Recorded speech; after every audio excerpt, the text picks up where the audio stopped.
11. Thank you. I knew there were a couple of you. So the question.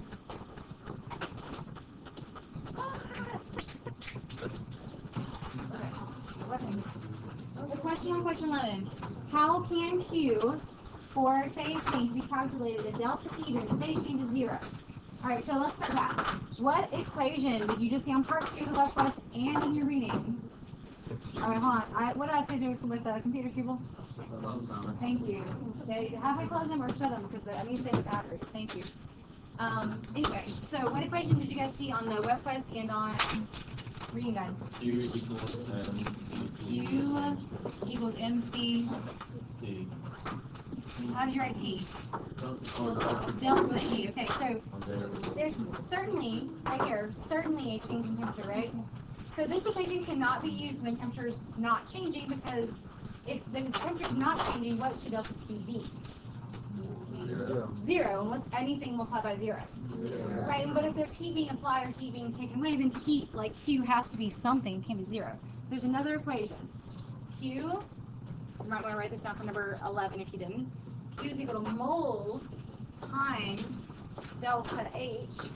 What's delta H one more time? No. Enthalpy, thank you. I don't want to say changing heat necessarily because we got to talk about heat is still, but that's enthalpy, right? Who remembers H fuzz? Fusion. What's yes, thank you, fusion. What's the what is the phase change of fusion? What to what? Turn and talk. 5 seconds, go. Think about it.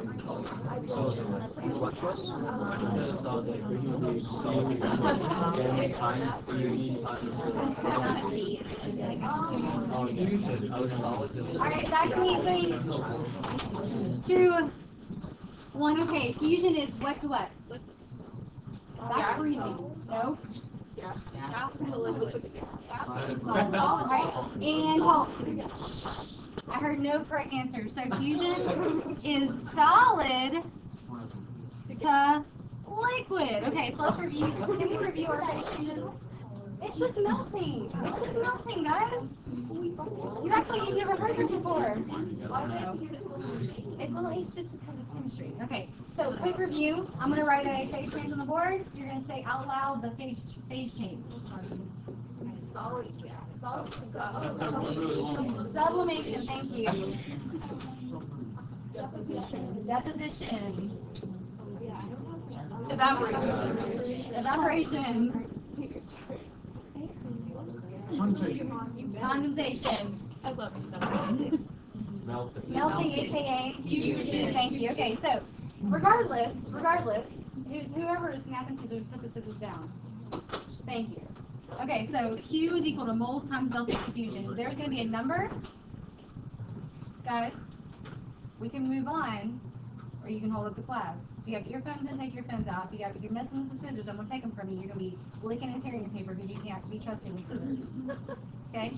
Alright, so Q is equal to moles times delta H fusion. Notice there's no delta T in there, so that is an equation that would be appropriate to use for a phase change, aka one light fusion, aka melting. Okay, so we're going to use that a little bit more today.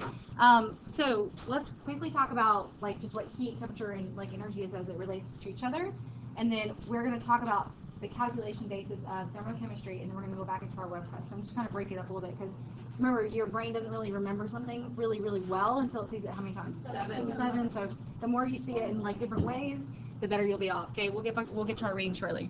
Forgive me, I'm gonna flip around some. Okay. You guys okay? Okay. So, you guys have so many forms of energy in your world. Okay. Try to talk to your partner. I want you guys to come up with at least 5 to 10 forms of energy in your world. Can you guys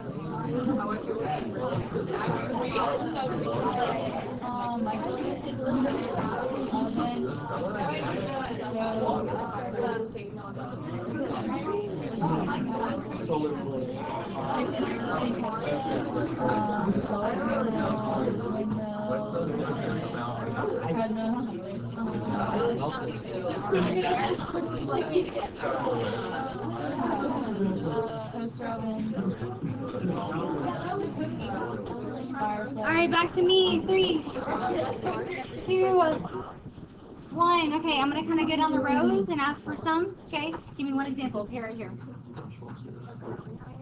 Okay, so what kind of energy is in the form of that though? Like how does the current air become powered? Thanks, ladies in front. Right, so electricity. What are you talking about? Light? Okay, and keep going back.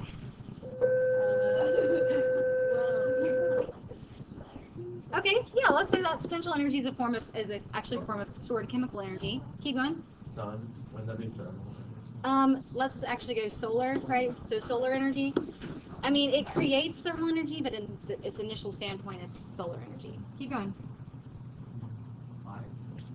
So let's say combustion that produces thermal energy. Okay. Combustion that forces the formation of thermal energy. Okay. Back to back. Wind energy. Good. Wind energy. Okay. Grant. Fossil fuels? Fossil. So you're talking about combustion again. So the fuel though you're specifying is fossil fuels. Okay. Keep going up. Say again. Nuclear. Nuclear energy. You guys know there's a nuclear power plant like Harrisburg, right? Right down the road? It blows up in the It's not that far. Yeah, sorry. Convection. Okay, so that's different forms of how energy is transferred within a system. I mean, they've taken all the good ones. They have. I don't know. What's the one that comes like from the rocks beneath it, like through the ground? Wait, what'd you say? Rocks. Oh, what? Rocks and Soil. starts with a. Come on, geothermal. Okay, and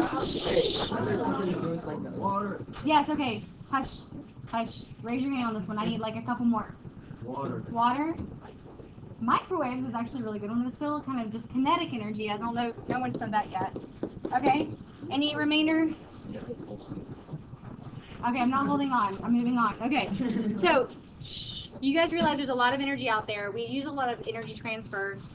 Electricity specifically is just transfer of electrons, right? And we're looking at rate of electrons transfer versus time. Some of these things are going to transfer heat. Well, can you pinpoint really what heat is? It's not cold. It's not cold, so it's the absence of what? I'm sorry. There is no cold. There is no cold. Absence of kinetic Cold is the absence of heat, which means the absence of energy. some form of energy, which type? Oh, that's Kinetic, okay. So, there's a big, misunderstanding what temperature is versus heat, okay? So, definitions are important for those to verify that I'm going to skip this part. I'm going to skip that part. I'll be right back to that. Okay, so to verify that you're comfortable with explaining what heat is versus temperature, write this down. I don't care if you're going to think about this, label it like notes. I don't care if you're going to read guys, there's someplace that's going to be available to you.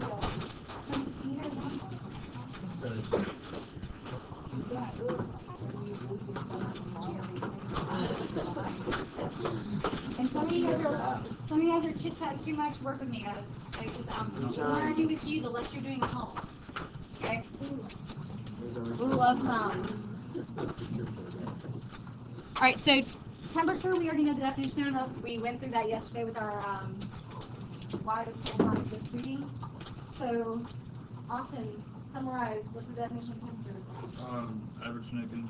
Boom. So of a sample at specific temperature, but it is the average or has a specific condition, which is the average kinetic energy of a sample. So that differs from heat. How, Will? What's heat? It is the total kinetic Good. So the sum of the kinetic energy, whereas this is the kinetic energy average. So which one do we measure with the thermometer?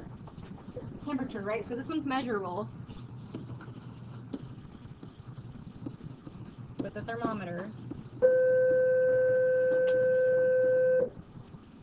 So if I can't, so basically from what I'm understanding, you guys said we can measure temperature. Meaning, are you saying we cannot measure heat? How can we measure heat? What instrument do we use? So the calorimeter is a device we use to aid ourselves to be able to do something with heat, but it's not typically measure heat. Because the calorimeter doesn't read off and say, this is how much heat's in my system. But I can use it to, anybody? thermal cameras. Thermal cameras, they work by measuring thermal energy, which technically could be a form of heat, but they have a different unit. It's like a color scheme. I don't know exactly how they work. I'm going to have to look it up. Okay. Okay, so I was going to say we can measure temperature, but we have to actually calculate heat. But you're right, Evan. We're going to use a calorimeter to gain information, so we can therefore calculate heat appropriately. Okay. So I'm going to show you guys two things. First, give me just a raise of hands. Who's ever heard of a calorie? Right. Okay. So you guys just had some. What do you have for lunch, Anna? Macaroni and cheese. Okay. So I'm gonna work with that. So, like, was it like one of those little easy to take ones? Okay, so she ate a mac and cheese. All right, so that mac and cheese probably, I'm gonna be honest, was it kind of like a bigger sample, bigger size bowl? Yeah. Yay big. Okay, so it's probably like 500 calories. Okay, so 500 calories. Okay, so the FDA, they don't trust us stupid humans. They don't think that we really know what a calorie is. So they actually lie to us, and they say, oh, there's 500 big C, capital C calories in our mac and cheese, okay? But really, what is a capital C calorie? It's a kilocalorie, right? So C, capital C calorie is actually a kilocal. Well, kilo, hey, right, is how many decimals away from base? 3. So how many times bigger is kilocalorie than normal calorie? 1,000. Okay. So a little dimensional analysis here, okay? So in one big C calorie, that's technically 1 kilocal, right? Okay? And one, that's the same thing. That's just me taking Americanized units back to metric system. Okay? All right, so then 1 kilocal, how many little lowercase c calories are there? 1,000. Okay, just gotta remember to take this quiz. Okay? Alright guys. How many little c calories is that? You can calculate 500 times 1,000. 500,000. Okay, 500, Anna. 500,000 calories. 500,000 calories in mac and cheese. Alright, so here's what they do. They tell us it like this because they don't know that, they don't think we can really rationalize what this is mean. Well, that's actually the same number, and it's just a different unit. So they think if they put that on our packaging or nutrition labels, we're gonna be like, oh my gosh, I can only have like a piece of a banana a day. Like that's all I can have a day because there's 1,000 calories in that. So they don't think that we can really rationalize what that means. So they kind of dumb down the unit so us, Americans can't really rationalize that. No, they have like who goes to IKEA? Okay, I think on their packaging it's in kilocalories or it's in joules. Okay, so if you go and look at the joules, like Jay, okay, we talked about energy. They put the different nutritional values on there because they know that they know what it means, but they don't think we know what it means. So they say, well, here guys, you guys get the units that we're not quite sure you know what everything means. We're gonna give you the units we think is really basic. So you only eat like 2,000, 2,500 calories a day, but really you're eating like 2 million calories a day. Okay, well, Okay. Good question, yeah. So if they did that, like if they started it like that, then what made them think we wouldn't understand it if they gave it to us like the normal? Like now we're stupid because of it, basically. It's basically I think they have to very much appease the, like everybody. They have to appease everybody, and if that's not a streamlined educational system, it may not be appropriate. All right, last question. Moving on. Yeah. If you eat 3,500 calories, big C calories, you're technically eating 3.5 million little C calories, which is like, what's 3.5 times 4? 14 million joules a day. That means your body's using that energy. Yeah. All right. So quick video. 5 facts. 5 facts. No. It's a separate. Oh, sorry. I thought you said it's the same video notes. You can take this on where you're writing your notes right now. Yeah. Yes. Hi, it's Mr. Anderson, and this is Chemistry Essentials video 47. It's on heat exchange. If I were to say, don't touch this iron right here in the middle, it's hot. What does that mean? Well, we know that it has a higher temperature, and therefore it has a higher amount of average kinetic energy. And if you were to touch it, a lot of that energy is going to be transferred to your hand, and that's going to produce quite a bit of pain. And so if we ever have a warmer body and a colder body, the warmer body is going to have more kinetic energy. And again, that energy is in the molecular motion of those molecules moving around. And we're going to have more energy in that than the colder body. And so a good way to represent that, and I'll use this model over the next few videos, is just using these little cubes that represent the amount of energy. In this case, that's going to be thermal energy. And so if I were to put those two objects in contact with one another, that energy is going to be transferred. In other words, energy is moving from that first object to that second object, and we call that transfer heat. And so what we're really doing is transferring energy as thermal energy or heat. Now heat, if you were to look up heat on the periodic table, you're simply not going to find it there because it's not a substance, it's not a thing, it's just the transfer of energy. And so a good way to think about that, and this should be a sentence that should kind of roll off your tongue, energy is being transferred as heat. That's really what's going on. And so when we're looking at energy being transferred as heat, it's going to vary depending on the substance that we're dealing with. In other words, metals are going to transfer energy through heat more readily than things. Okay, so far what we got, Will? The higher temperature means higher kinetic. Okay, give me something else, Jacob. Energy is transferred as heat. Beautiful. Those are really the two things I want to make sure you guys got. Energy is transferred as heat, meaning we can't just grab onto heat. It's not a thing. It's a transfer of energy. So he was just saying something about metals. Let me back that up a little bit. Energy through substance. So when we're looking at energy being transferred as heat, it's going to vary depending on the substance that we're dealing with. In other words, metals are going to transfer energy through heat more readily than things like wood or brick. So let's look at this PHET simulation. So I've got iron, I've got brick, and then I've got water. And so we can assume that we have the same amount of each of these.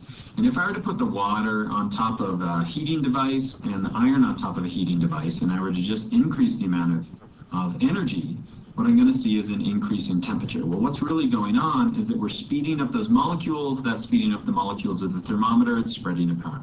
Likewise, when we cool it down, what we're doing is we're cooling down those molecules, cooling down the molecules. Oh, so let me go back to that little diagram. So in the first example with the iron, where was the heat transferred from, Mackenzie?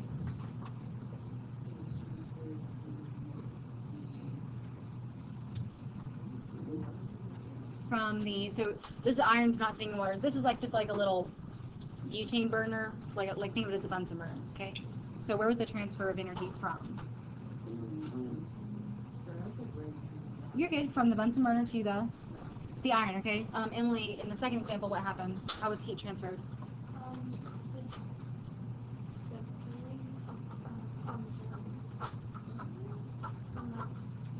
So somehow, so is the heat transferred from this thing or from the water? Okay, so the thermometer dropped the temperature, right? So the water got rid of energy and it gave it away to whatever this thing is, bucket.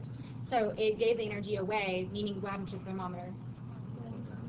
It decreased. Good.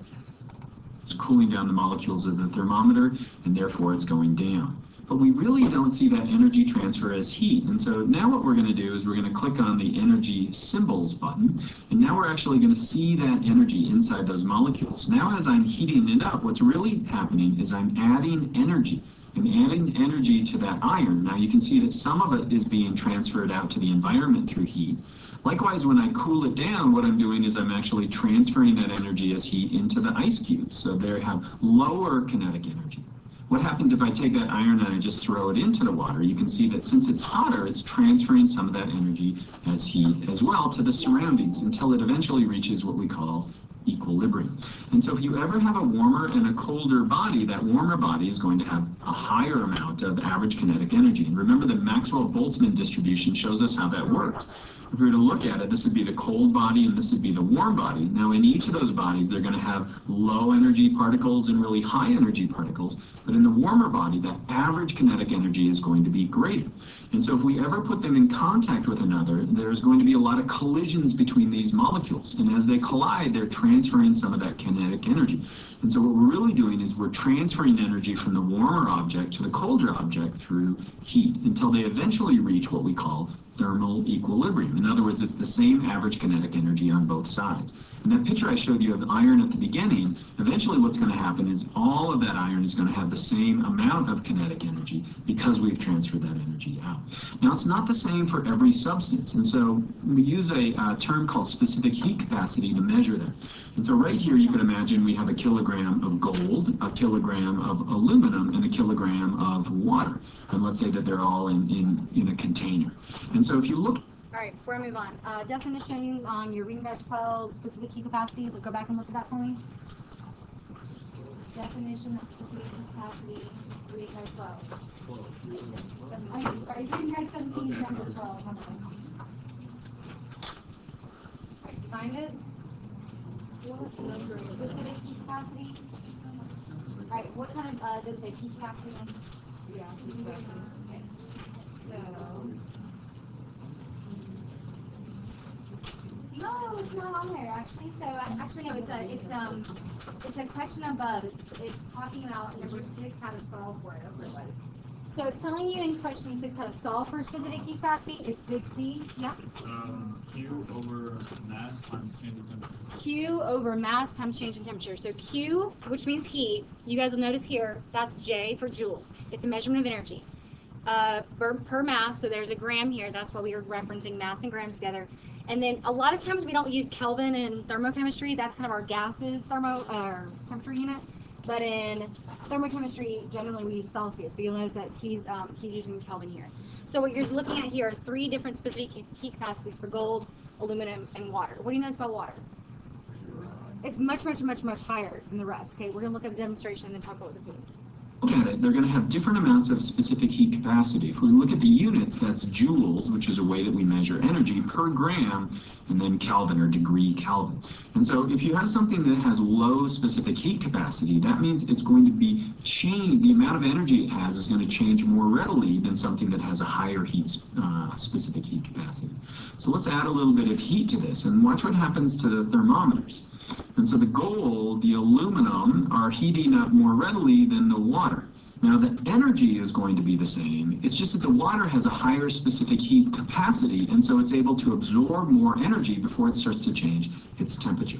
And so did you learn to explain how heat exchanges specific heat? Yes, you learned all that. Okay, so give me just a raise of hand. Who's ever been to the ocean in like October? Right, maybe November? Okay, we've stepped in. Is it cold? Yes. Or not yet? It's not like hot. It's not cold. So cold I don't want to get in yet. So maybe it's up to your opinion. But regardless, it's still kind of okay. It's temperate. So it went from July, August, September, October, like a good 4 months of kind of cooling down outside, but the water's still bearable.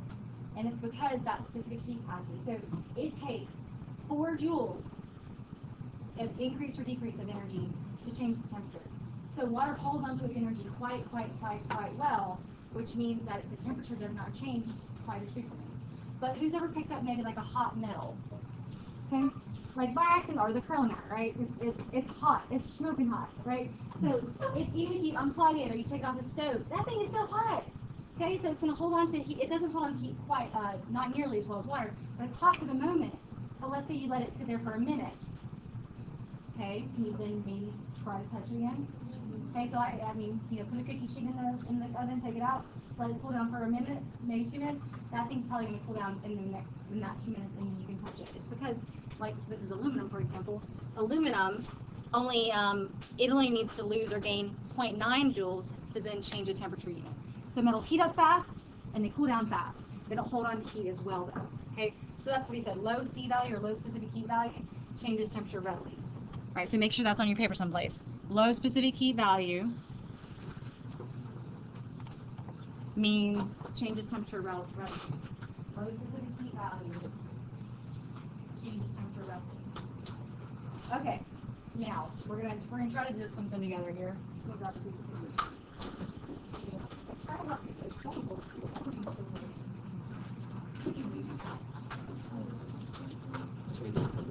Alright, so we will come back to finishing our notes in a minute.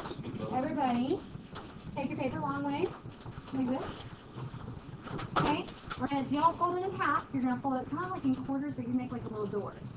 Is that like a little door? So you're making a door, and then you're going to squish the door so that you can kind of have a, not binoculars, you're just trying to make it even.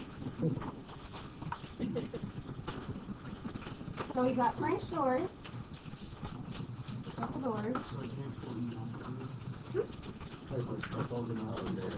You can do it if you don't understand.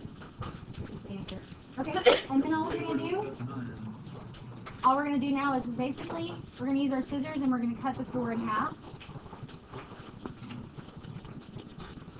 So I'm just gonna cut that door in half. I'm gonna eyeball it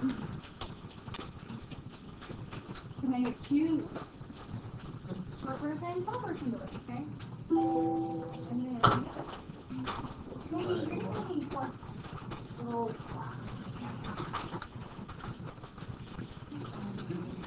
Do not cut all the way through the back of your book. So it's just 4 little flaps. Hold it up like this when you're done.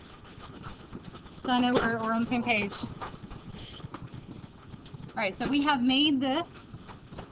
Alright, and I'm going to kind of help you guys as we go. We're going to take our notes on here. A lot of you guys did well with that on gases. A lot of you guys are depending on that to study from, and I think it helped out some of you all since you look back at it. Alright, so we're going to label these sections according to this stuff that's on the board, okay? Alright, we're almost done constructing the perfect foldable. Okay, I want everybody, and I'm just going to kind of label it up here. So this one looks long, but it's just this. Okay, so in the upper left-hand corner, on the outside of the flap, put Q equals MCAT. This is the upper left corner. Q, and I say cat, but it's MC delta T. We just call it Q equals MCAT. Right over here. Like big. Well, you're going to add detail to it, so if you want to write medium, it's up to you on how much detail you're putting there, but I do have some specific requirements. Alright, I'm going to follow through now with the rest of that. I'm going to write over here though so you can kind of see what I'm writing. So in the first flap, I'm going to write Q equals MCAT. On the second flap, I'm going to put Q equals moles times delta H. So I'm just going, to the right on that one. On the lower left, I'm going to put Q is equal to Q, but I don't know if you guys can see this. It says negative Q system equals negative Q surroundings. So I'm going to get kind of specific there. Negative Q system equals negative Q surroundings. It's on the outside of the flap. I did not say go in. It's on the title. Like think of the front of the book. Front of this. Okay, so Q equals MCAT, Q equals moles times delta H. Negative Q system equals negative Q surroundings. And then over here it's going to be that last one, number 4, thermochemical. Wait, so negative Q systems equals negative Q surroundings? No, it's just Q surroundings. Positive here. I'll put a positive right there so it's very clear. It is positive. It doesn't matter necessarily how big you write. We will be adding more detail, and you have space on the inside and on the back. So keep on the systems. This. What's on the board? Number 3. Alright, give me a thumbs up when you have your type right there. Thank you.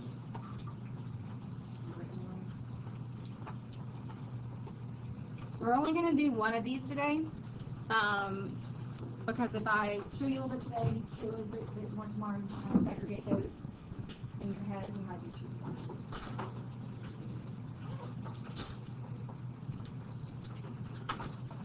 Okay, so let me scroll down to tell you specifically what I want in here. And if you want to jot down these, like, just details either on your foldable or in your notes, you can take a picture. It's on my website. It's on the web. It's on YouTube. Go wherever you need to.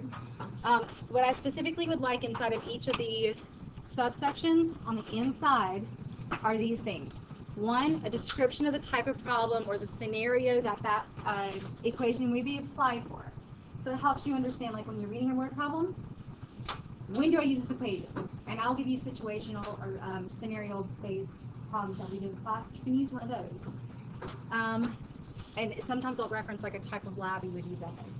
2, define all the variables. So like with the ideal gas law, we define on P, V, R, M, and T, we're going to do the same thing. We're going to define each variable so it's very clear what each variable stands for and the unit that they include. So units are very important, just like they were in gases. They are that important, or just as important in thermochemistry.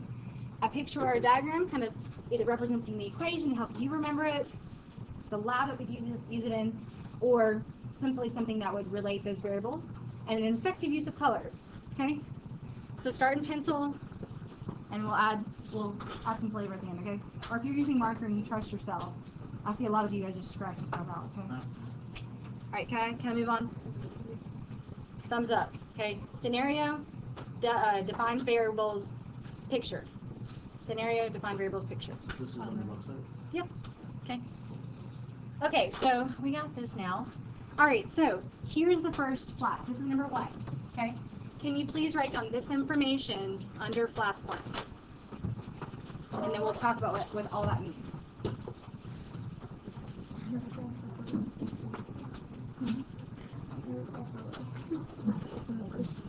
Yeah, stuff about the green.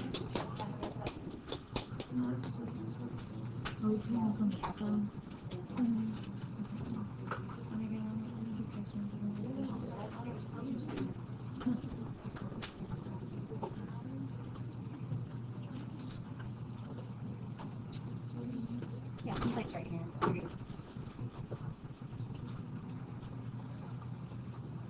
You just wrote the definition down for me. You need to write all this down under the first section. Yeah.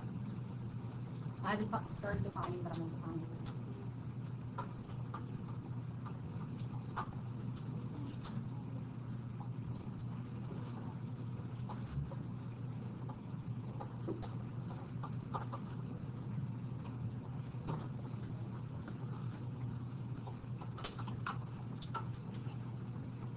Good. Well, it's on the 35th, so if you don't want to write it again, it's fine.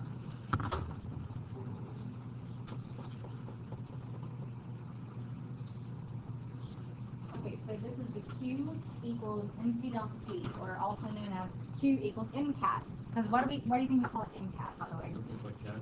Kind of looks like a cat, right? It kind of looks like an A, C-A-T, but we know it's not an A, it's a delta. Okay, so I'm going to first just start by defining the variables, and that's one of the pieces I required. So I've already defined one variable for you here. Oops, not creative pen. Okay, so we've got C here. C is specific heat capacity. It is a long name, but it's a way to define how quickly energy causes temperature change. So you'll notice there's temperature. It's related to heat that's transferred in. But what you don't see here is that it has a complex set of units. So with your C, specific heat is the amount of heat per mass, regard to raised temperature, right? Joules per gram degree C. These are the units for C. Joules per gram degree C. What variable in gas laws does that remind you of? With all those units all mixed up. R, right? R as the atmosphere temperature mole K. It's kind of the same scenario because you've got joules per gram degree C. It's just a more complex set of units. Okay? Can anybody tell me what Q stands for? Shout it out for me. Heat. Thank you. Heat has a unit. Well, heat is energy, right? So what do you guys think the unit would be? Joules. Joules. Good. You said it questionably. Good job. Be confident. Okay, so that's in joules. What do you think? So we got Q, we got C. What do you think M is? Mass. So what unit do you think that is? Grams. Good job. And delta T. So I'm going to write that a little differently. Grant, you with me? Yeah. Thank you. Grant, delta T. What do you think that temperature would be in? Celsius. Good. But we have to calculate delta T very specifically. It's not just like, oh, just the change. You have to do it. T final, so temperature final, minus temperature initial. Okay, you have to do it. T final, temperature final, minus temperature initial.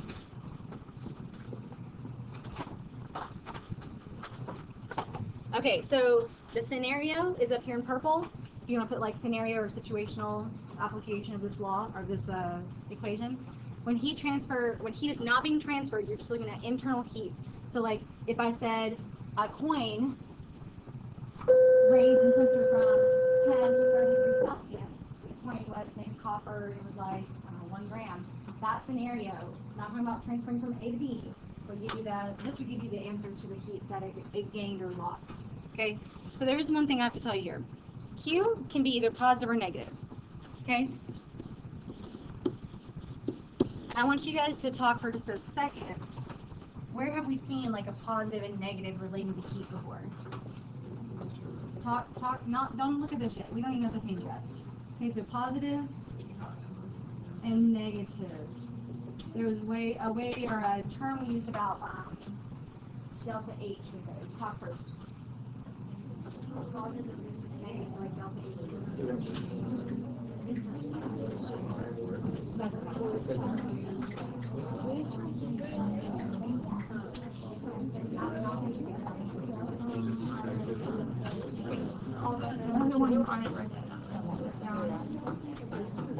Okay, I hear some good answers. Okay, back to me. 3, 2, 1, back to me. So, Anna, you were saying something that... Yes, endothermic and exothermic processes, okay? So positive is an endothermic change, negative is an exothermic change. Write that down someplace on your focal. Positive, endothermic, negative, exothermic. And that will be applied to Qs and to delta H's that we spoke of, I think, the past couple weeks when we mentioned delta H.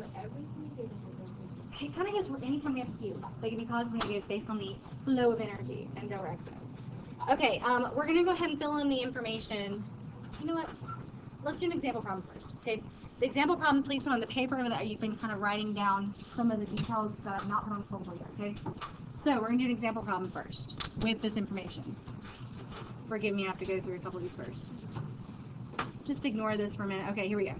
So I have lectures for you. I'm not going to give them to you today because we're not going to get through very many of them. I'll give them to you tomorrow. Okay.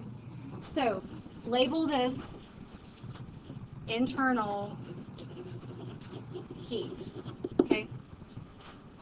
Before I move on, I want you guys to read that question and write down the givens.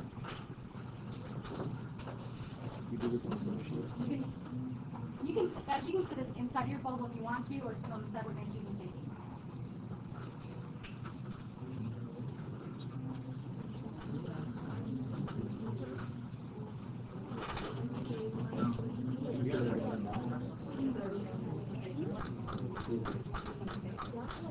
Oh, yeah.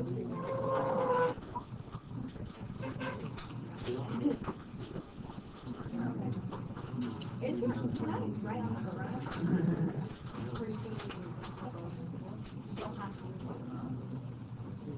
But if you want to have a complete picture, you can do it.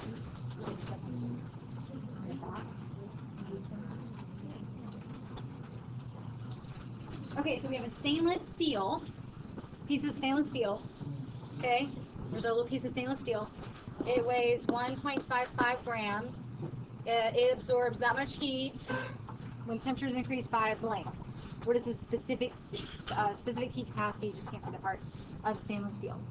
All right, so Cole, give me one variable you see here. One variable, like a given you wrote. Say again? 141 joules. Which variable does J or joules represent? Shh. Say again? Which is what variable? Q, right. So this is heat, this is Q.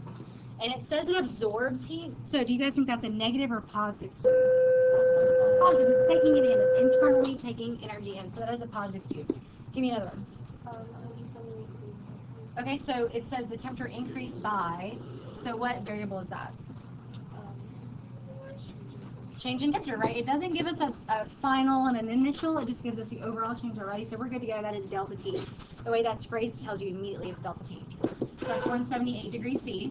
Do we change that to Kelvin? No, good. So that's our thermochemistry unit of temperature. It is going to be in Celsius. Aaron, give me the last variable here. I haven't written it down here. Okay, so the mass is what? And that's grams. And then everybody, what's it looking for? What variable is specific heat? C. Good. Okay, so there we go.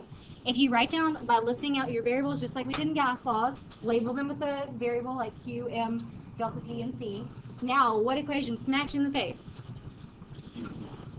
Q equals MCAT, right? So it's very clear, like that's our equation we have to use.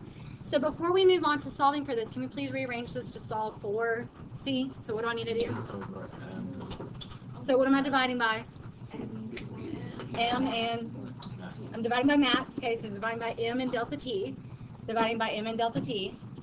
Okay, so M cancels, delta T cancels. And then we just plug in, right? So C is equal to Q over M delta T. Calculate. Plug it in and then calculate. Use the calculator, raise your hand.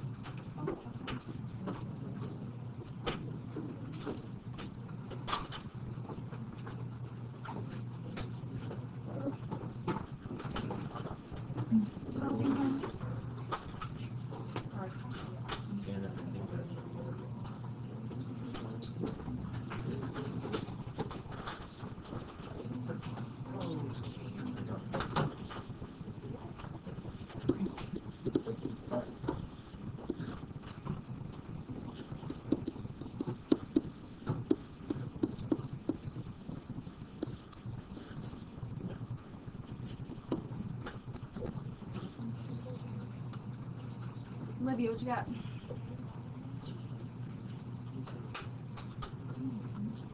You need to finish calculating, right? Guys, I want you guys to make sure the partner next to you, your partner next to you is calculating. Because just because you think you can use a calculator doesn't necessarily mean you're going to do it right. Make sure they have calculated.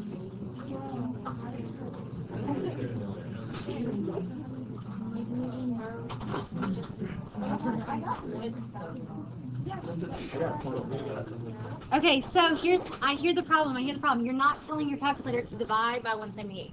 Because unless you put double parentheses in the bottom, it's going to multiply whatever this is by 178. Wait, you have to double the right? Either put in your calculator 141 divided by parentheses 1.55 times 178, or double parentheses. Or you can just multiply the bottom. You need to contain the denominator as a whole. You guys thought you could use a calculator, okay? I got 0.5. I got 0.5. Okay, with me, and 3, 2, 1. 0.5. There were two of you. Thank you. 0.5. Okay, so I want everybody to go back up to their work. Go back to their work, and I want you guys to cancel those units. Which ones cancel? None of them. None of them. Yes. Joules, grams, and degrees Celsius all stay with us. So we write joules per gram degree Celsius. Okay, so I want you to now take this and write this out in words what it actually means. Because specific heat capacity is kind of the weirdo unit that we can't really verbalize what it means. Okay? Talk to the person next to you first, maybe. Write out what this means.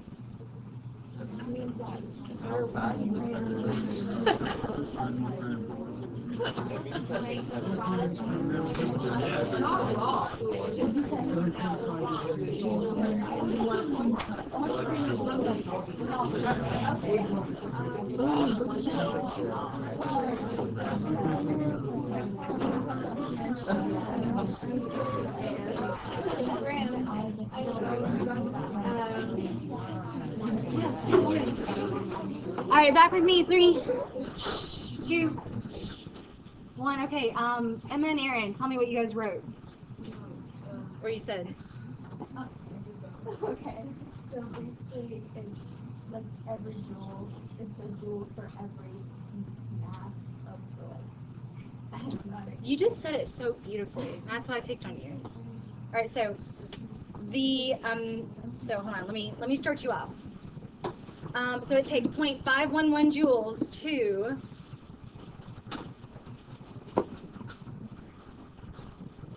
give me more. You just had it to change. I'll say 1 gram first, right? 1 gram. I'm gonna put the stainless steel because this is stainless steel, just to get stainless steel. Okay. So it takes 0.511 joules to change 1 gram of stainless steel by 1 degree Celsius. That's it. So not very much, so like half a joule. It takes very little energy to change that temperature. It's going to go up, up, up. Your stove is giving off much more energy. So it's going to do the same thing. It's going to cool down very fast too because it doesn't require very much energy to change by 1 degree Celsius. Yeah. So do we have to write that? No, I want you to be able to very clearly explain what specific heat capacity is, and that's a great way to think of it once you get the answer to the question. How would we draw a picture? How would you draw a picture? Okay, so I started to up here, said piece of stainless steel, SS, they increased in temperature by what, 178 degrees Celsius? And it took energy in. This is like energy going in. Yeah, it looks great, guys. Okay, so I want you to draw something for yourself, but that one is kind of a cheap picture, okay? All right, so let's go back. I've got one more. I'm gonna get you to write in your photo, okay? We're gonna do number 3. Going down here, okay? I just gotta switch back to these things I'm not gonna talk about today. Okay, so here's this is the bottom left corner. Bottom left corner, okay? This information here, I want all that to go in there, okay? Bottom left corner equals Q. Right, imagine that kind of working.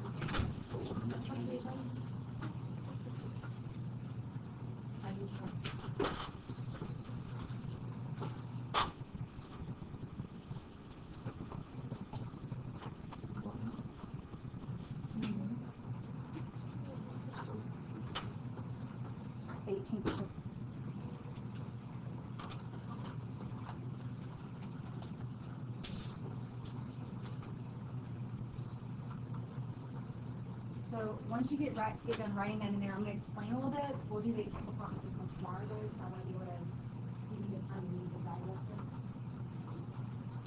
We're going to go back to our web test row.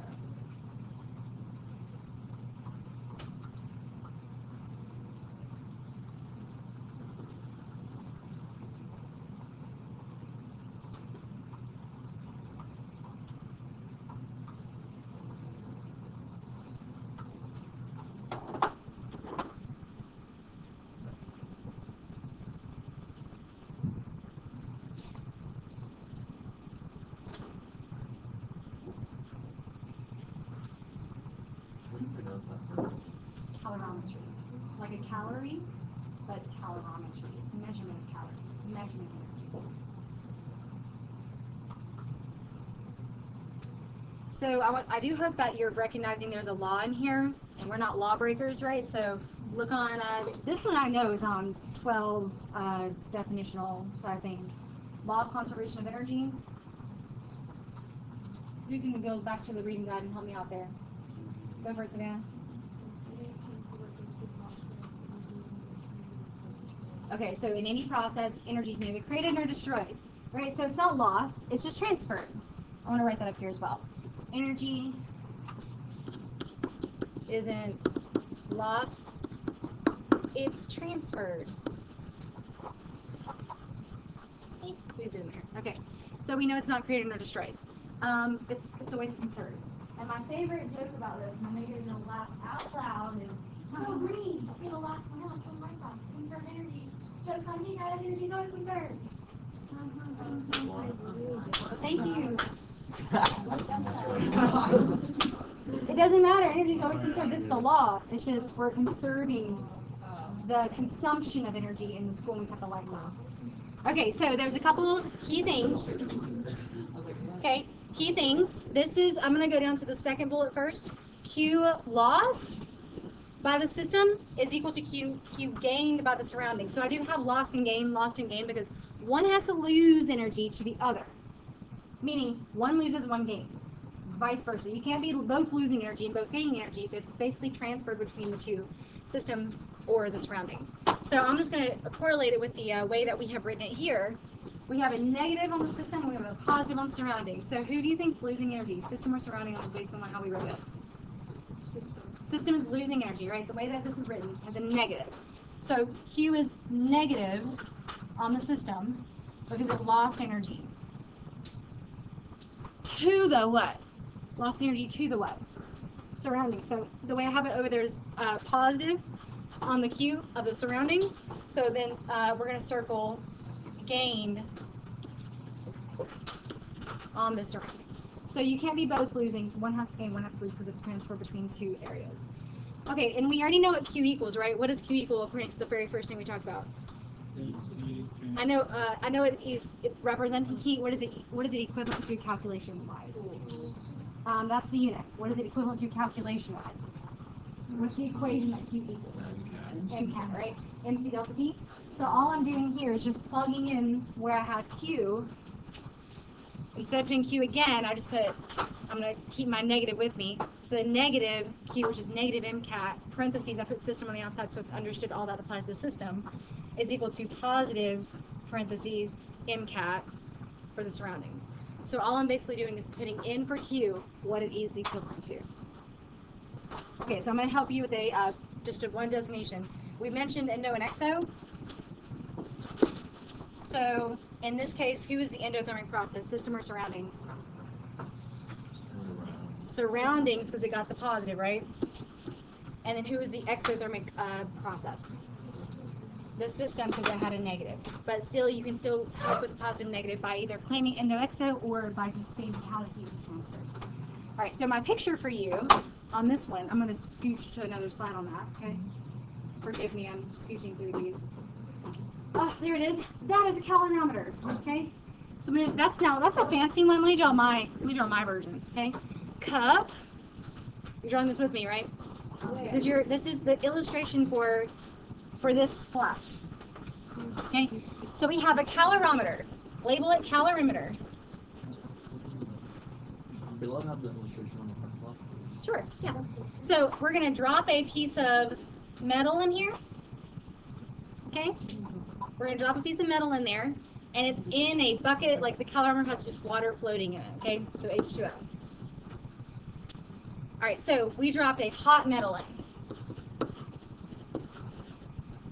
And we have a thermometer in here to just kind of help us gauge the energy transfer. Let's say the thermometer was down here, and when I dropped the metal in, it was hot, right? What do you think is probably going to happen to that thermometer? It's going to go up, okay? Because what is the metal probably doing in that water? Say it again. Transferring heat to the water, right? So I'm going to just draw some heat transfer. Heat transfer to water, okay?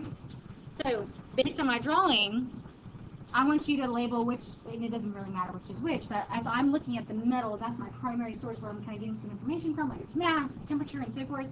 I'm going to call that the system. Okay, so the metal is the system. So then what would you guys call the surroundings? The water, right? The other thing we're not mentioning in our experiment. Now, truly, the cup, the thermometer, and the water, collectively, they're all surroundings because we're specifying the metal singly is the system, so everything around it is considered surroundings. So the best thing for you to do is be able to clearly define system and surroundings, and then we'll be given all these data points like mass, temperature, specific heat capacity, mass, temperature, specific heat capacity for both. Okay, we'll solve a problem with that one tomorrow. Okay? All right, so we have about 10 minutes left. Okay, go ahead and pull back over your computers. I want to direct you to, actually, one thing before we maybe have time to go back and do web quest. We'll keep deciding eventually to finish that web quest. We will. I think some of it's good for you to go back and see, but I'm going to still introduce those items to you in class. Go to my website real fast. Thanks, yeah. Go grab your laptops. Did you leave yours? Go grab your laptop. All right, so you're to my website. Luke, Cam, let's go. My website. I was finishing the I got you, but you can multitask.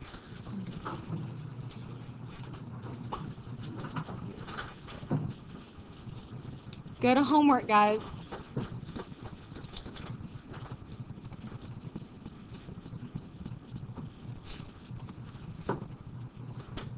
It is almost December. I know. I have supersonic hearing. Yeah. All right, so you're on my website. Give me a thumbs up if you made the homework.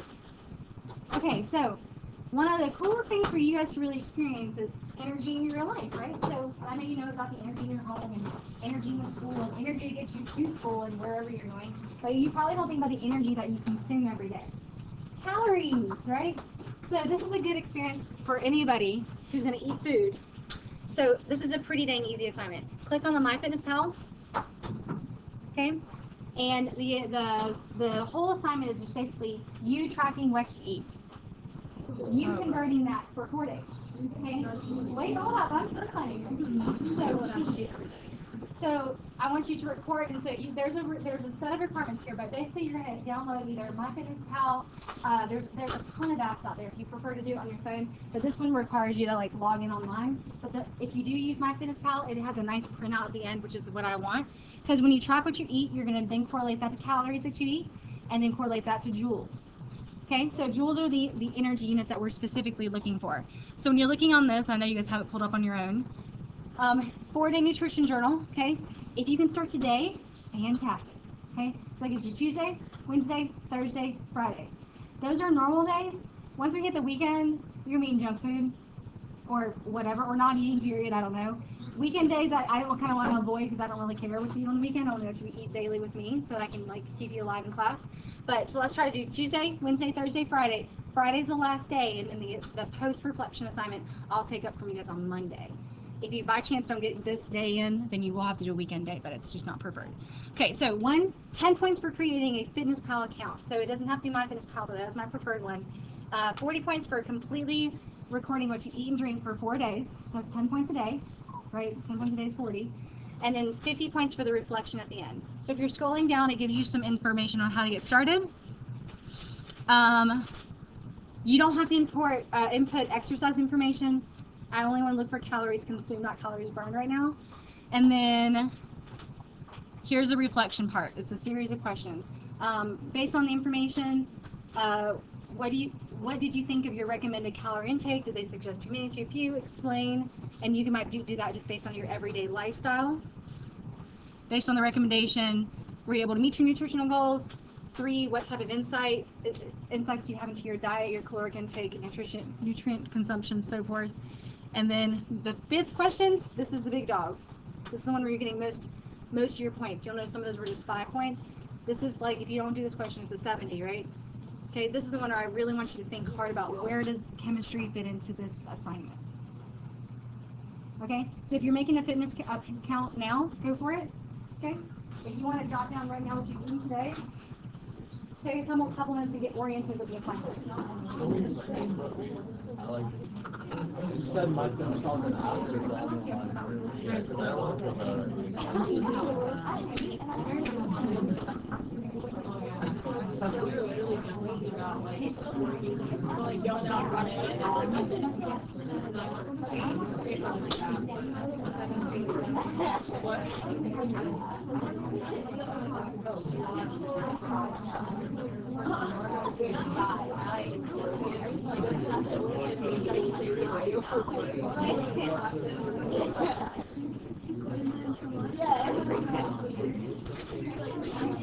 All right, take 2 minutes and get oriented with the assignment.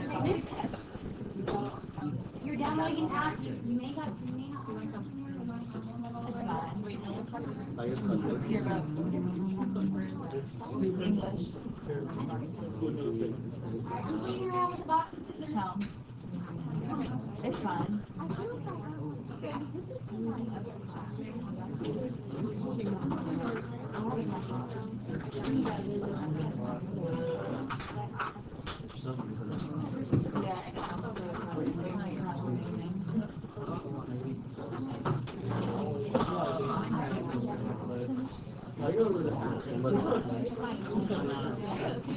Yeah, she left her. We all subs in there. Is she weird? Who's that? What? I thought. Oh. Oh my god. I really don't have a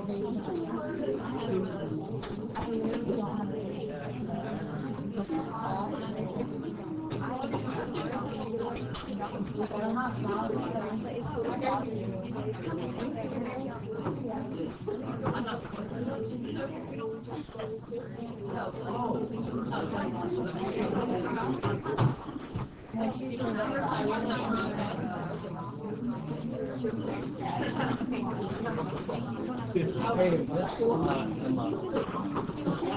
Huh?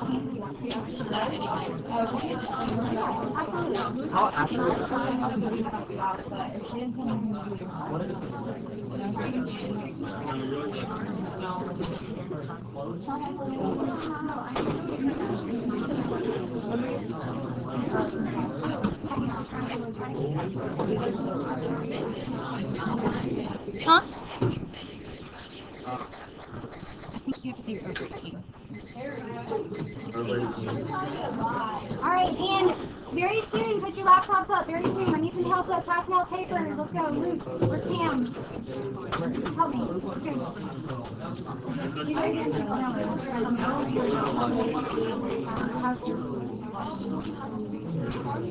laptops up soon. Jocelyn, I think this is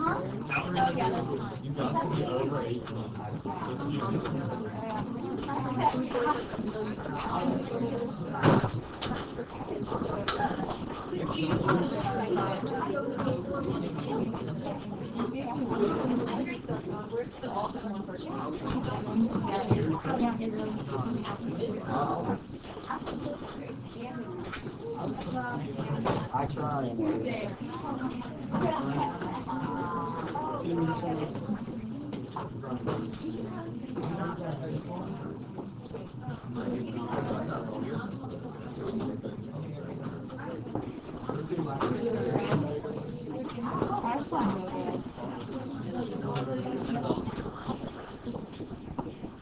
Danny, where do you sit?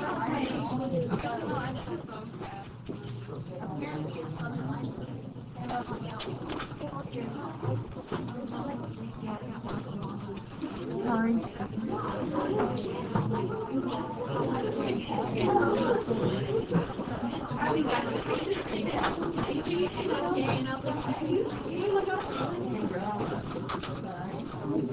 You need this again while you're back there.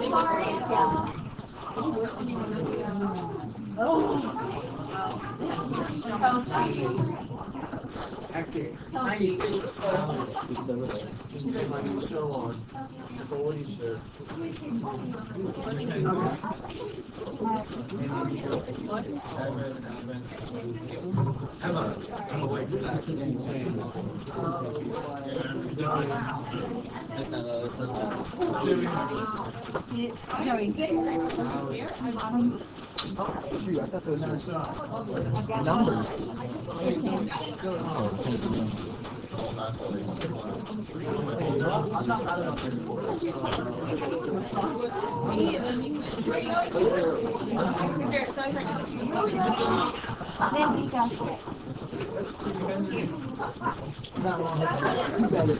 That's over there.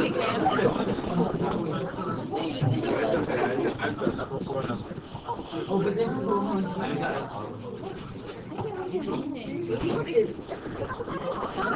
Yeah, that's how I was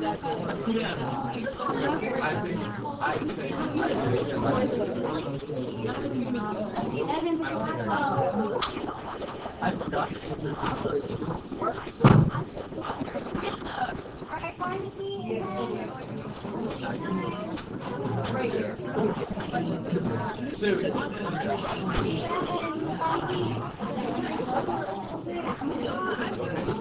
Was it? Five.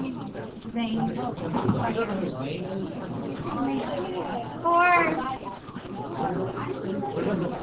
Find a seat. 3. 2. Find a seat.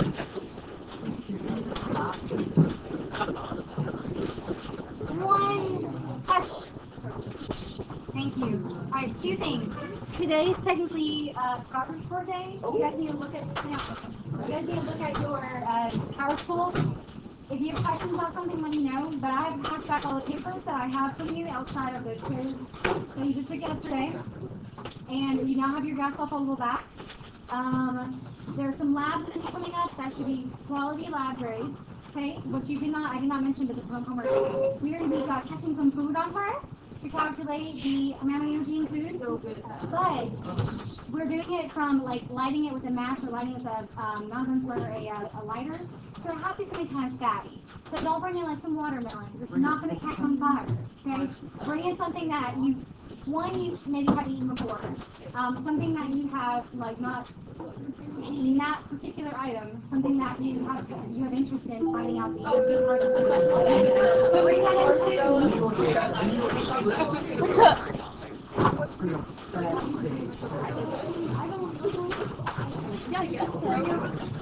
Grain fried chicken.